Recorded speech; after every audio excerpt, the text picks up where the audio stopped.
अपवित्र पवित्रो वा सर्वावस्थां गतोऽपि वा यस्मरेत् पुण्डरीकाक्षं सवाख्याः अभ्यन्तरश्रुतिः गंगे जमुने चैव गोदावरी सरस्वती नर्मदा सिंधु कावेरी जलेस्मिन् सन्निधिं कुरु इति శ్రీవారి కళ్యాణ మహోత్సవాన్ని మనం నిర్వహించుకుంటున్నాం కాబట్టి అనేక విధమైనటువంటి నదీ జలాలని కూడా ఒక పూర్ణ కుంభంలో ఆవాహన చేసి ఆ యొక్క నదీ జలాలను కూడా మళ్ళీ ఇవన్నీ కూడా కళ్యాణ మండపం భక్తులందరికీ కూడా కళ్యాణం చేయించే కన్యాదాతలందరికీ కూడా సంప్రోక్షణ చేయడం జరిగింది.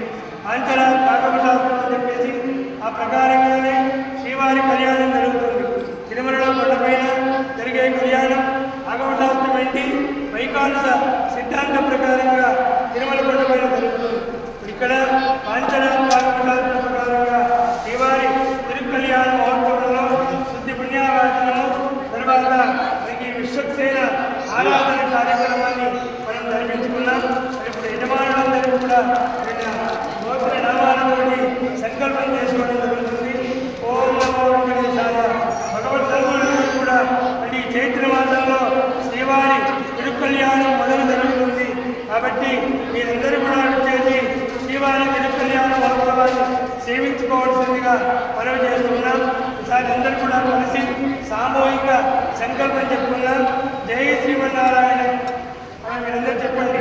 అస్మాకం సకుటుంబానాం క్షేమ ధైర్య ధైర్య విజయ వీర్య అభయ ఆయు ఆరోగ్య ఐశ్వర్య ధన ధాన్య పుత్ర పౌత్రాది నృత్యత్వం ఆధ్యాత్మిక ఆదిభౌతిక ఆదిదైవిక తాపత్రయ నివారణార్థం మమ మాతృవంశానాం పితృవంశానాం సకలాభీష్ట యోగ్యత ఫలసిద్ధ్యర్థం శ్రీమద్ పరమహంస పరివ్రాజకాచార్య శ్రీమన్నారాయణ రామానుజ చిన్నజీయ స్వామినః పరిపూర్ణ కృపాకటాక్ష ఫలసిద్ధ్యర్థం వెంకటేశ్వర స్వామినః తిరుకళ్యాణ మహోత్సవం ఆచార్య ముఖేన కారయతే యమహంస సిల్వేర్ శ్రీశరణామయస్య ధర్మటిదేవస్య